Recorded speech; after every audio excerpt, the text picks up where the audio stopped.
Boa tarde mais uma vez. Estamos retornando aqui ao as nossas sessões do 17º Encontro Nacional da Liga dos Pesquisadores em Espiritismo. A gente vai começar agora a primeira sessão de palestras convidadas.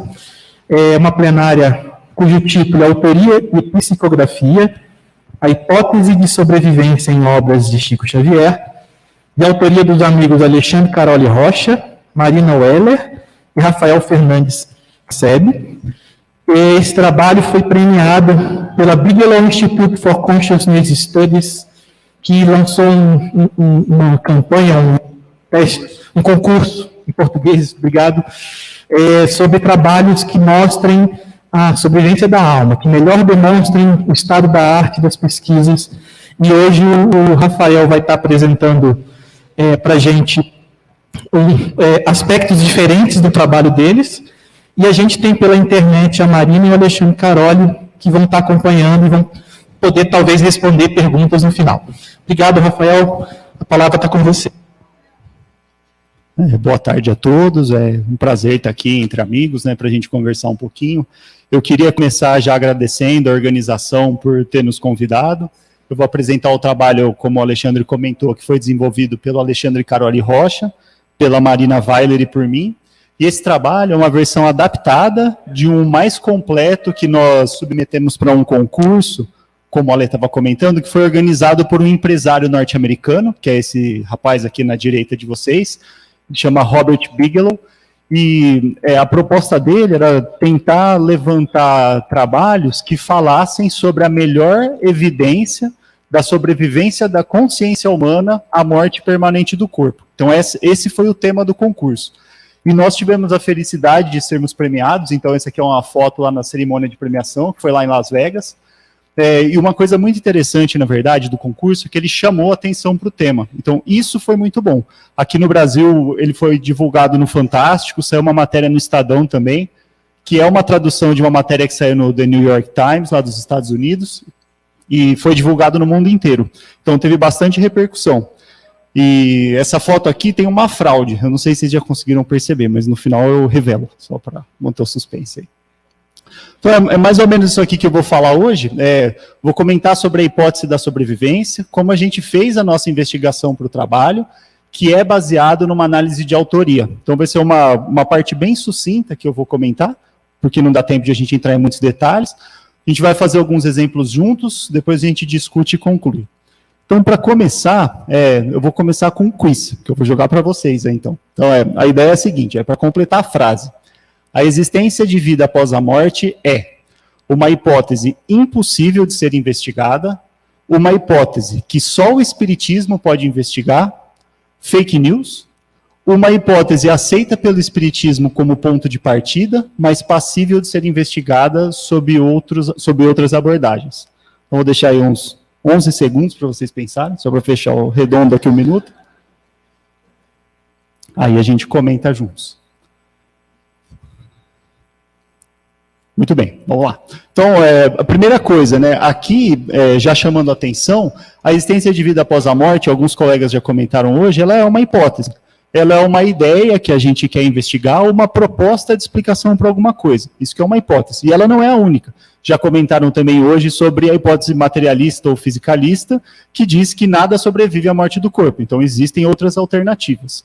E ela é impossível de ser investigada? Não. Tanto que o trabalho que eu vou apresentar hoje é uma proposta de investigação. É uma hipótese que só o espiritismo pode investigar? A morte é um fenômeno natural. O destino de todo ser vivo é morrer, fechar esse ciclo de vida. Então, qualquer linha de pesquisa que tenha interesse no tema da morte ou no que acontece depois, tem a liberdade de trabalhar esse tema. Fake news? Vamos ver. Vamos ver no final aí. Uma hipótese aceita pelo espiritismo como ponto de partida, mas passível de ser investigada sob outras abordagens. No próprio que é o espiritismo, uma parte da definição lá do Kardec, é que o espiritismo é uma ciência que trata da comunicação com os espíritos. Então ele já parte dessa ideia de aceitar que os espíritos existem. Mas isso não quer dizer que outras linhas não podem. Então, essa é a nossa ideia aqui. A resposta correta é a D. que é um ponto de partida do espiritismo, mas pode ser investigado sob outros pontos de vista. Então, como que a gente fez a nossa investigação no trabalho? A gente sentou, né, a primeira parte é sempre o planejamento, então a gente sentou e pensou, qual vai ser o objeto da nossa análise? Qual é o melhor tipo de evidência que a gente poderia levantar para falar sobre o tema?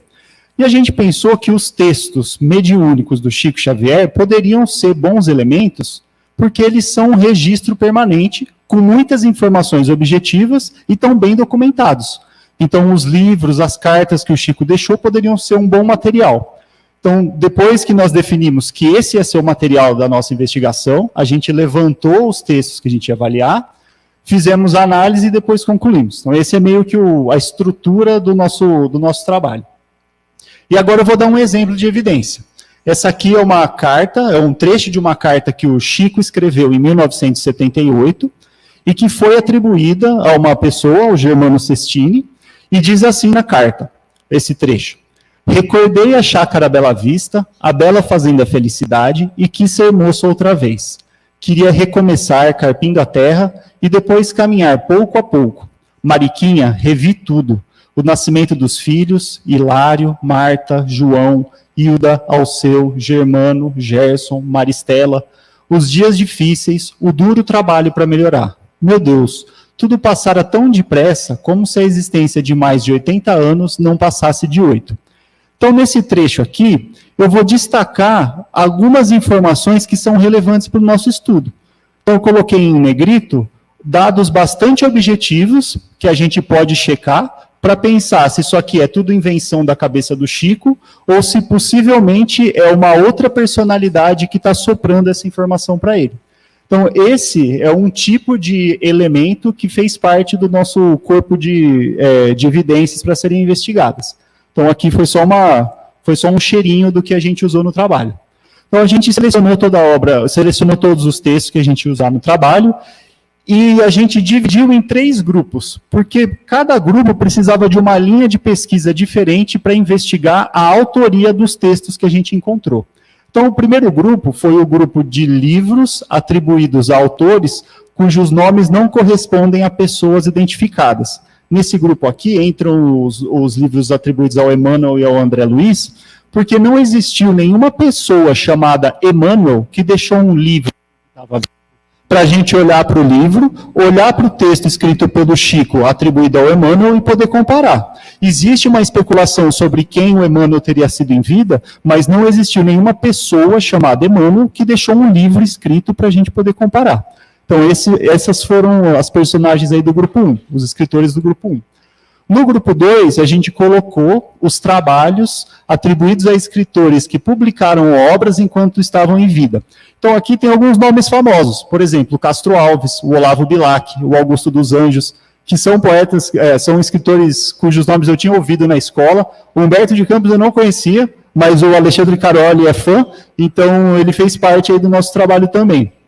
Então, aqui são autores que deixaram obras escritas enquanto estavam em vida, e cujos escritos podem ser comparados com aqueles mediúnicos do Chico. E, por fim, tem um terceiro grupo de obras, que são as cartas, que são atribuídas a indivíduos bem identificados, a gente sabe o nome das pessoas nas cartas, que não publicaram obras em vida, são pessoas normais, como nós não, porque tem muita gente que escreveu o livro, né? Mas esses daqui não. Então, é um terceiro grupo, e para cada um deles a gente precisava de uma estratégia diferente. Como que a gente identifica um autor? Como que a gente faz isso? Eu vou fazer um paralelo com uma série que tem no Netflix, foi um caso famoso, inclusive, que era um terrorista nos Estados Unidos, ele ficou em atividade por muito tempo, ele mandava cartas com bombas para algumas pessoas, e não conseguiam pegar o cara. Aí, em um determinado momento, esse terrorista ele escreveu um texto que ele queria que fosse publicado nos jornais com as ideias dele. Aí o FBI olhou, pensou e falou, aí tem um negócio interessante. Será que, se a gente analisar esse texto, a gente não consegue rastrear, a gente não consegue identificar pelos elementos do texto quem é o autor? Então, o que eles fizeram foi meio que fundar, essa investigação meio que fundou uma área chamada linguística forense, em que você, pela análise do texto, você pode levantar pistas, como a escolaridade, trejeitos estilísticos da pessoa, ou expressões que ele usa que poderiam ajudar a identificá-lo. E, inclusive, nesse caso, aparece no manifesto uma expressão, que em português não é uma expressão que faz muito sentido, mas a expressão em inglês traduzida é assim: não dá para guardar o bolo e comê-lo. Ou você come o bolo ou você guarda. Essa é a expressão lá. E no manifesto, essa expressão aparecia invertida. Aparecia: não dá para comer o bolo e guardá-lo. É que nem se você, é como se você falasse assim: não dá para assoviar e chupar cana ao mesmo tempo. É assim que a gente fala. Mas aí, numa cidade, sei lá, no interior de São Paulo, nós somos uma cidade bem pequenininha, chama Monte Azul Paulista. Vai que lá as pessoas falam assim: não dá para chupar cana e assoviar ao mesmo tempo. Se você percebe que teve essa inversão, você já pode pensar: lá em Monte Azul as pessoas falam assim, então de repente essa pessoa pode ser de Monte Azul. Então é identificando esses elementos que a gente pode tentar identificar quem é o autor de fato do texto. Aqui foi só um exemplo. Quais são, então, as características que a gente usou para fazer essas identificações? Então, no caso dos poemas e livros que compõem os grupos 1 e 2, que eu mencionei agora há pouco, a gente olhou para a frequência de palavras, o padrão de rimas, composição do verso. Isso aqui em relação aos poemas, né? No caso dos livros, dá para a gente olhar para as informações históricas e para a bagagem cultural. A gente vai fazer uns exemplos daqui a pouco, para ficar mais claro. Em relação às cartas, é até mais fácil de perceber, né? A gente pode olhar para as datas, os endereços, os nomes, apelidos, dados biográficos, descrições do falecimento ou línguas, porque em alguns casos, nas cartas do Chico, apareciam outras línguas que, a princípio, o Chico não dominava. Então, tem um caso que eu vou mostrar aqui em italiano, tem outras em alemão, em espanhol, então existem, esse tipo de elemento também está presente na obra dele. Então, vamos começar com a parte dos livros, para a gente ver alguns exemplos de como a gente fez a análise. Eu vou começar com um quiz aqui de novo. Então, quantos livros, aproximadamente, o Chico Xavier escreveu? Então, ele escreveu 100 livros, escreveu 200, 300 ou 500 livros. Eu vou até fazer um paralelo, que hoje, mais cedo, né, a Júlia comentou que o Eduardo, do CCDPE, ele escreveu em torno de 33 livros e tinha deixado material para mais 20. E já é uma coisa impressionante. Agora, olhem aqui, né? Qual dessas vocês acham que o Chico foi? 500, exatamente, alternativa D. Então, foi muita coisa. Ele escreveu muito livro, é muito livro mesmo. Talvez o maior escritor aí de todos os tempos, pelo menos em volume. E, bom, então aqui eu vou fazer um resuminho dessa parte da obra do Chico Xavier. Como a gente acabou de comentar, né, tem cerca de 500 livros escritos. Os textos contidos nesses livros são atribuídos a mais de 1000 autores, muito variados. Então, tem religiosos, ateus, homens e mulheres, brancos e negros. Foram mais de 50 milhões de livros vendidos e toda a renda dos livros foi revertida para instituições beneficentes. E existem várias temáticas, então a variedade de textos é muito grande. Tem textos históricos, sociais, românticos, filosóficos, poéticos, tem de tudo lá no meio. E o primeiro livro dele foi publicado aos 22 anos, é o Parnaso de Além Túmulo, e esse ano, inclusive, ele faz 90 anos. Então tem acontecido algumas lives, algumas entrevistas sobre o livro do Parnaso. Nesse primeiro livro, quando o Chico tinha... Estraguei ele. Nesse primeiro livro, quando o Chico tinha 22 anos, foi publicado quando ele tinha 22 anos, já tinham 60 poemas atribuídos a 14 autores distintos, com 22 anos. Então, começou cedo ali e com uma produção já interessante. Eram 60 poemas atribuídos a 14 autores distintos. Aqui é um primeiro exemplo de uma análise que está lá no nosso trabalho, de um livro atribuído ao Emmanuel. O livro se chama Há 2000 Anos, é um romance histórico bastante famoso, e aí a gente vai ler junto. Então, o livro fala sobre o senador romano Publio Lentulus e conta várias passagens, e essa é sobre um escravizado que foi posto à venda num tablado. Vou ler aqui o trecho. Antecipando-nos na cronologia de nossas narrativas, vamos encontrá-lo, Saul, que era o escravizado, daí a meses, num grande tablado perto do fórum, onde se alinhavam em penosa promiscuidade homens, mulheres e crianças, quase todos em míseras condições de nudez, tendo cada qual um pequeno cartaz pendurado ao pescoço. Olhos chispando sentimentos de vingança, lá se encontrava Saul, seminu, um barrete de lã branca cobria-lhe a cabeça e com os pés descalços levemente untados de gesso. Então, aqui também tem algumas informações interessantes que não são explicadas no texto. Eu vou destacar aqui também. Então, a primeira coisa é, quase todos os escravizados estavam em míseras condições de nudez no tablado. Isso realmente era o que acontecia, pelas referências históricas que a gente tem. Eles ficavam despidos lá em cima para mostrar como eram as condições físicas dos escravizados. Eles, de fato, tinham esses cartazes pendurados no pescoço com informações como a idade, as habilidades especiais. Essas outras informações aqui são mais específicas ainda. Então, o barrete, que nem é uma palavra muito comum no português, é tipo um gorro, como se fosse um capuz de lã branca que era colocado na cabeça desses escravizados, indicando aqueles que eram mais rebeldes, para o comprador depois não vir reclamar, dizendo, você me vendeu um escravizado e ele não me obedece. E uma última informação que também é real, é sobre os pés desses escravizados, que quando eles vinham de outros países, eles tinham essa identificação com o gesso no pé, porque a língua poderia ser uma barreira para quem estivesse interessado. Então, essas informações são informações históricas, e até onde se sabe, na época em que o Chico escreveu o livro foi escrito em 1939, essas informações só estavam disponíveis em algumas fontes em latim, e existiam algumas referências indiretas em inglês. Então, ou o Chico deu um chute muito maravilhoso e acertou informações muito específicas, ou tem alguma coisa, tem caroço nesse angu, né, como o pessoal fala aí. Então, esses daqui são elementos de informações históricas que seriam difíceis de serem manipuladas dessa forma, como às vezes tenta se explicar. Daqui a pouco a gente vai discutir com mais detalhes esse tipo de produção. Aqui é um outro estilo, é um poema de um poeta famoso, Augusto dos Anjos, que morreu em 1914. Esse poema talvez seja o mais famoso deles, é o único do Augusto dos Anjos, é o único que eu lembrava da época da escola. Eu vou ler aqui rapidinho. Eu, filho do carbono e do amoníaco, monstro de escuridão e rutilância, sofro desde a epigênese da infância a influência amada dos signos do zodíaco.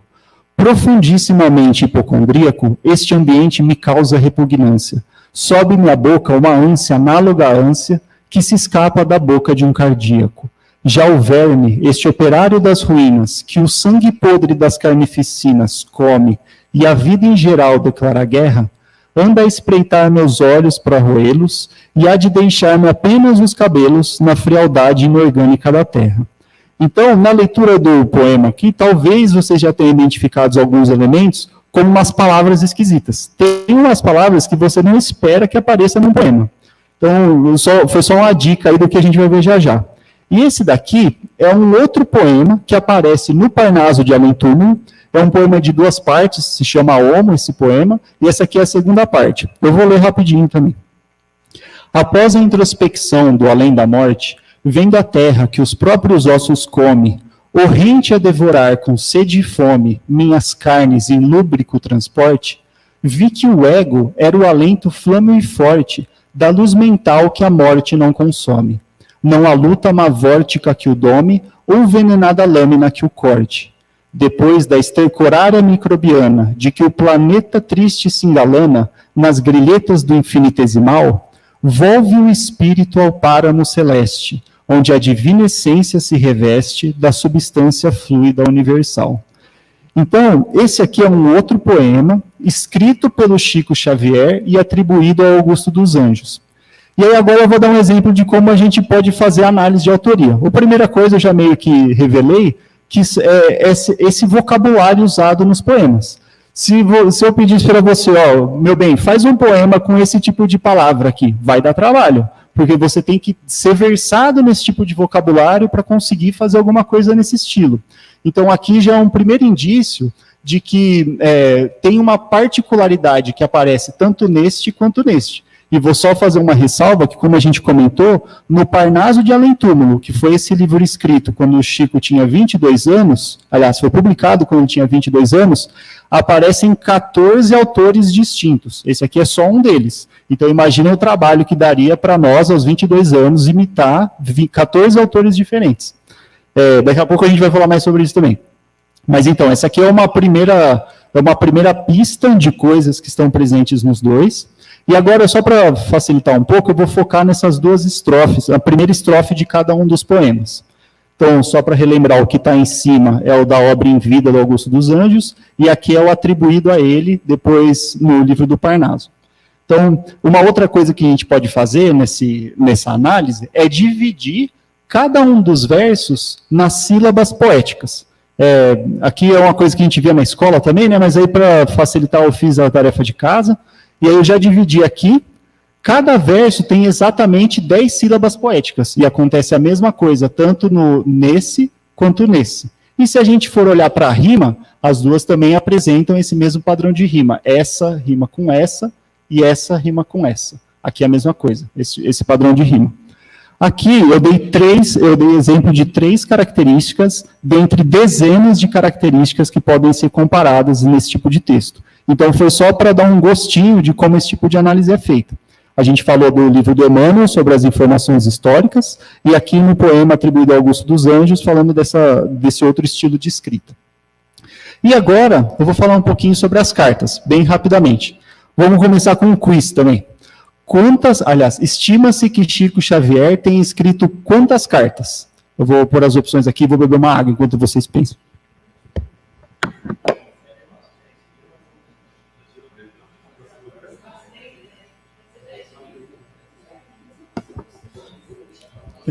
Eu já ouvi que vocês descobriram uma estratégia. Todas as D são as alternativas corretas. É a D mesmo. Ele escreveu muitas cartas. Foram aproximadamente aí 10 mil cartas. Vou falar um pouquinho sobre essa produção também. Então, aqui tem até um filme que saiu em 2011, As Mães de Chico Xavier, que as histórias são baseadas nas cartas. Aqui tem uma foto de uma sessão de psicografia do Chico. E aqui tem um livro que saiu investigando 45 cartas das que o Chico tinha escrito. Foi um pessoal que acompanhou a produção do Chico por um bom tempo. O Paulo Rossi Severino e outras pessoas junto com ele fizeram essa investigação. E como que foi, né, essa época da vida do Chico? Então, de 1967 até 1987, toda sexta e sábado à noite, o Chico fazia esse tipo de reunião em que as pessoas chegavam para tentar receber uma comunicação suposta aí, né, de algum parente falecido. Aconteceu em Uberaba. A partir das 2 da tarde, então das 2 até as 6, o Chico conversava de fato com pessoas que iam para lá, para dar oi. Ele era uma pessoa super simpática, então conversava, às vezes falava que ele estava sentindo a presença de algum espírito de algum familiar, esse tipo de coisa. Então ele conversava com algumas pessoas, mas não todas, e eram cerca de 200 a 300 pessoas por reunião, eram muitas pessoas. A partir da meia-noite começava a psicografia e ele escrevia cerca de 5 cartas por noite. Aí fazendo essa continha aqui, né, 2 dias por semana, 20 anos, 5 por noite, 9 fora, e dá em torno de 10 mil cartas. E uma informação aí que a gente já até comentou lá em cima, é que aparecia em alguma dessas cartas, apareciam passagens em outras línguas. E sempre no final, depois que o Chico terminava de escrever as cartas, ele lia. E nessas em que ele não conhecia o idioma, ele pedia para alguém ajudar, em geral, ou coincidência ou não, né, o parente a quem essas cartas eram destinadas estava ali, e aí ele podia ler, o parente, por exemplo, chegava uma carta em italiano, aí o filho da pessoa que estava lá naquele dia, e ele lia, porque o Chico não sabia ler italiano. Esse é um caso real, inclusive, é uma das cartas que a gente vai mostrar em italiano. Bom, então, essa daqui é a primeira carta, é um exemplo desse terceiro grupo de produções, é uma carta atribuída ao José de Barros. Então, ele faleceu em 1985 e a carta foi escrita em 1988. Então, é um intervalo de mais ou menos 3 anos.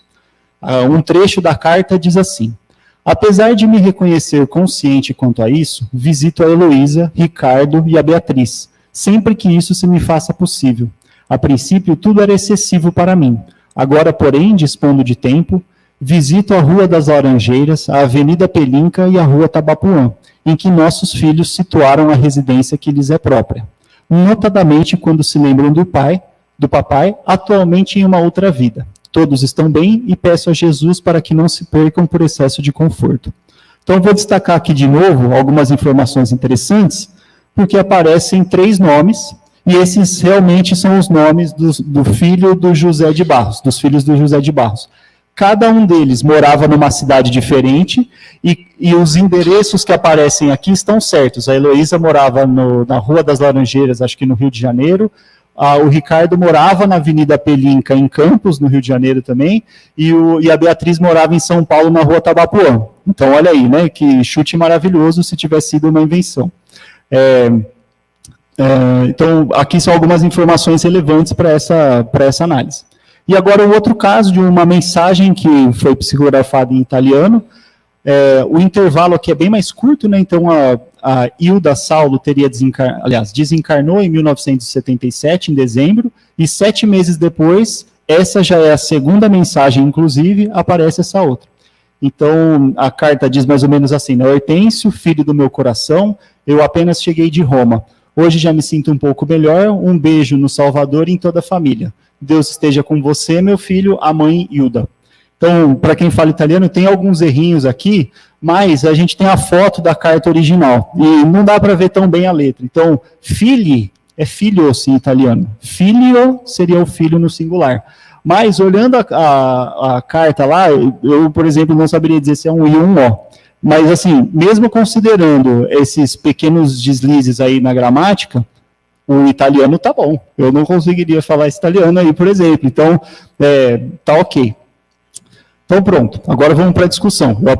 A gente fez junto aí alguns exemplos, apresentei alguns elementos, e agora a gente vai confrontar isso com as hipóteses que as pessoas eventualmente usam para explicar essa produção do Chico.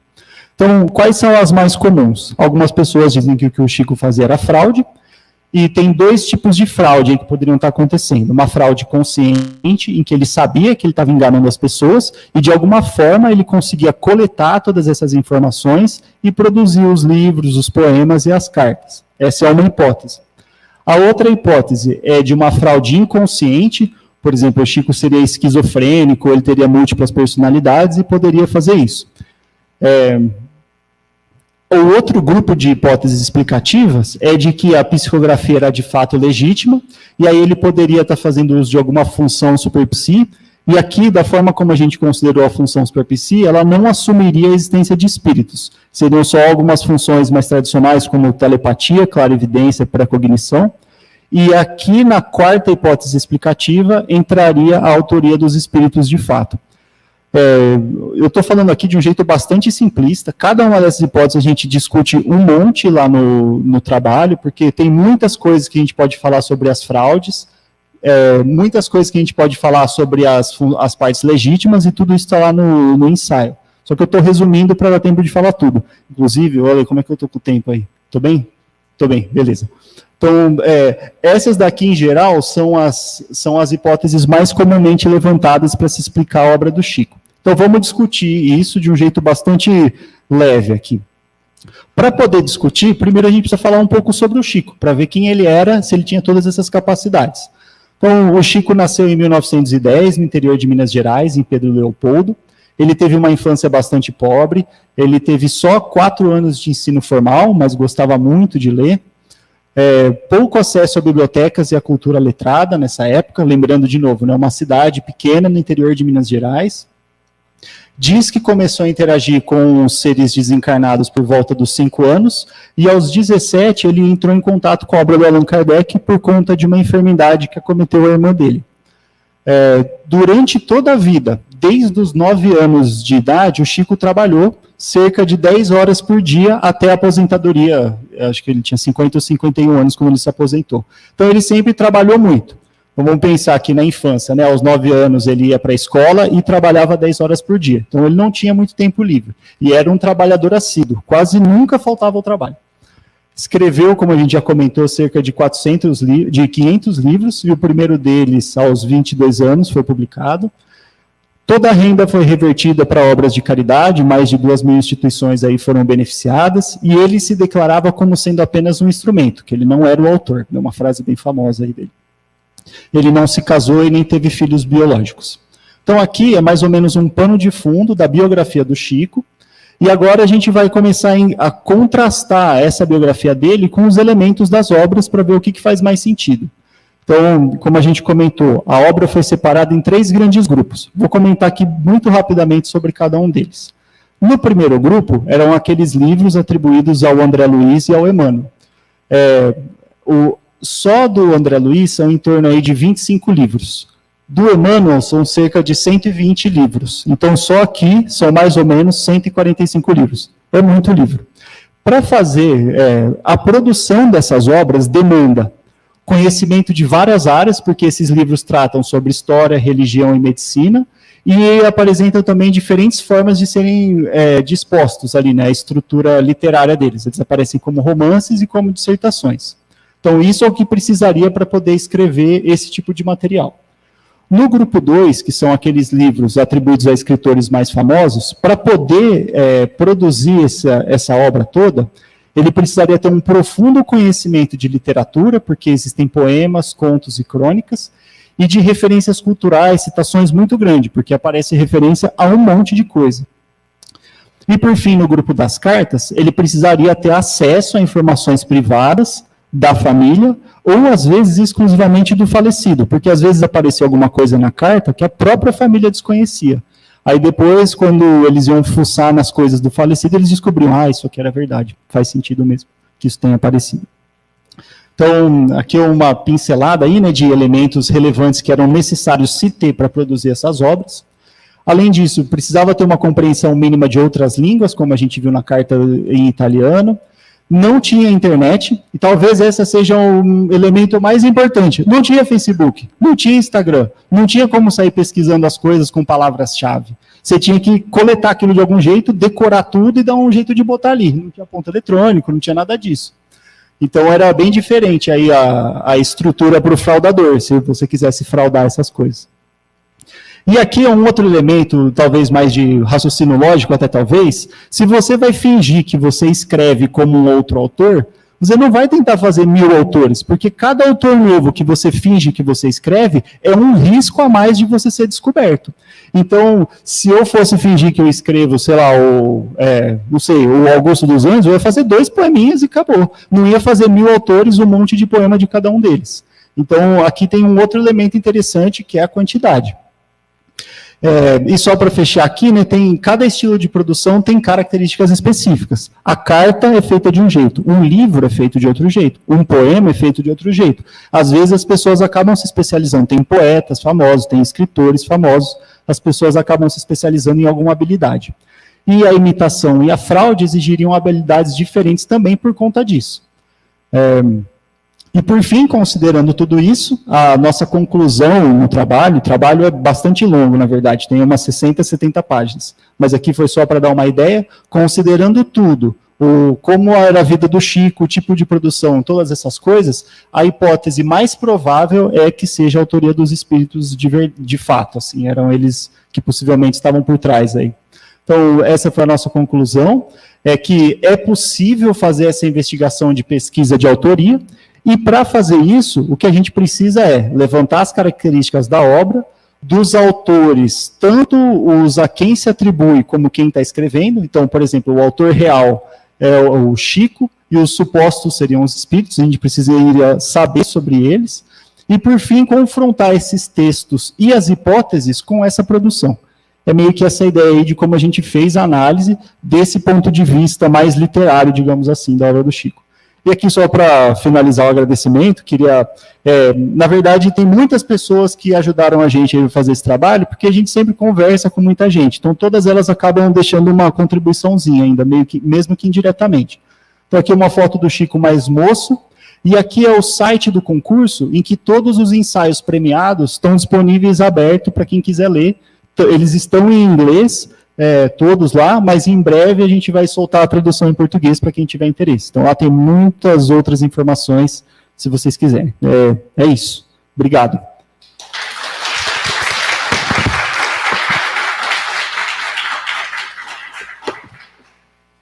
Olha, tá no tempo aí? Deu certo? Beleza. Pessoal, agora a gente tem tempo para algumas perguntas. Então, eu gostaria, o Jader o primeiro. Eu não sei se vocês vão conseguir colocar a figura o meu xará Alexandre Caroli e a Marina Weller, eles estão acompanhando pela internet, acho que a gente vai conseguir pôr eles ali na televisão. Então, vou levar ali a pergunta para o Jader. Deixa eu devolver aqui o microfone para o... A turma toda aí, ó.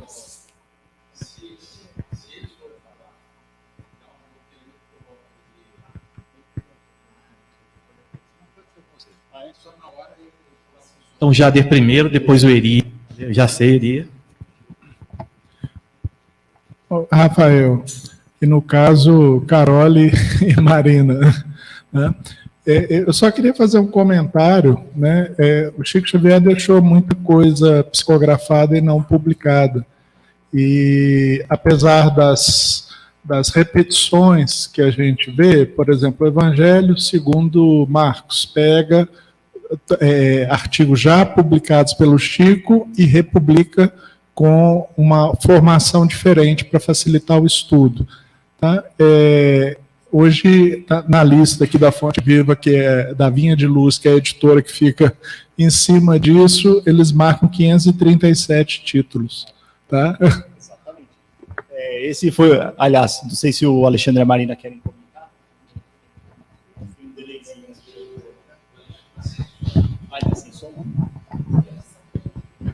Alexandre, você está sem som. Dá para ligar o som, por favor? Dá para ligar o som, por favor? Liguei. Se eu entendi direito, a pergunta do Jader foi a respeito do número de livros do Chico Xavier, né? É uma questão importante porque a gente fez apenas uma estimativa. Na verdade, não há um número oficial. Tá. Então, que esse número foi polêmico mesmo, viu, Jader? A gente ficou batendo muito assim para tentar encontrar um lugar confiável que tivesse um número objetivo. Só que como a gente não achou, ele varia muito. Varia de 412, eu acho que é 500 e um monte. Então a gente deixou aproximadamente 500. Porque todo mundo fica feliz, né? A gente não fala mentira e aí assim. Enquanto a gente... Dá para ligar o som, por favor? Voltou a internet. Alexandre Carvalho, pode falar. Você quer comentar? Se eu entendi direito, a pergunta do Jader foi a respeito do número de livros do Chico Xavier, né? É uma questão importante porque a gente fez apenas uma estimativa. Na verdade, não há um número oficial. Então, que esse número foi polêmico mesmo, viu, Jader? A gente ficou batendo muito assim para tentar encontrar um lugar confiável que tivesse um número objetivo. Só que como a gente não achou, ele varia muito. Varia de 412, eu acho que é 500.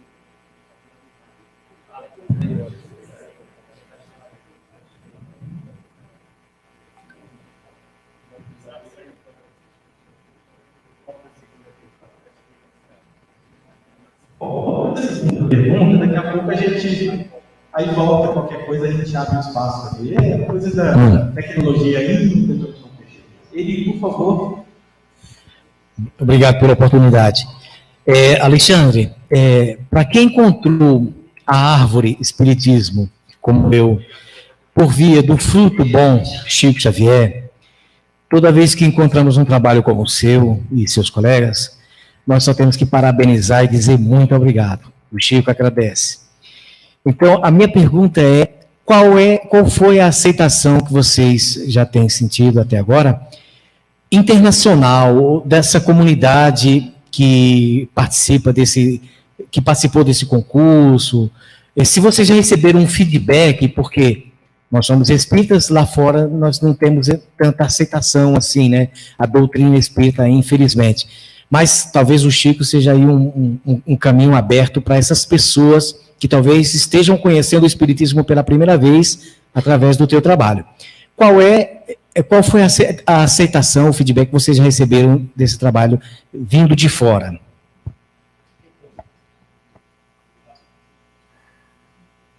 Talvez a Marina possa responder que então, ela... na verdade, essas coisas ainda estão acontecendo, esse feedback. O concurso foi em 2021, então algumas coisas já saíram na mídia. Curiosamente, no Brasil, embora o concurso tenha sido bastante divulgado, o Correio Fraterno fez uma matéria, fizeram 2 matérias bacanas lá, a gente fez entrevista em alguns programas na internet também, mas não saiu em mídia grande, assim, por exemplo, Obrigado. Televisão, extremamente não apareceu nada, talvez porque a história é difícil de contar para o público geral. Como é que você encaixa isso no Jornal Nacional, alguma coisa assim? Seria muita omissão no Jornal Nacional, na verdade. Mas como você encaixa isso em algum programa que tem um alcance maior? Então, aqui no Brasil, curiosamente, não teve tanta coisa, fora essas ideias não entram com essa roupa de espiritismo, mas tem bastante interesse, né? Nos Estados Unidos mesmo, onde a sede do concurso, o Robert Bigelow, que é o empresário por trás, ele criou esse instituto e agora ele contratou alguns dos ganhadores do concurso para fazer um painel de diretores, para inclusive agora, dia 1º de setembro, eles vão divulgar os próximos passos. Então é provável que eles vão financiar pesquisas, que eles vão incentivar outras ações meio que nessa linha.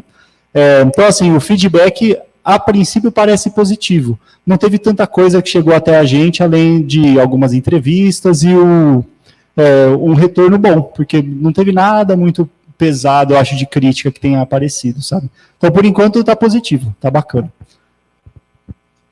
Carlos, a gente chegou agora no nosso horário para a próxima sessão.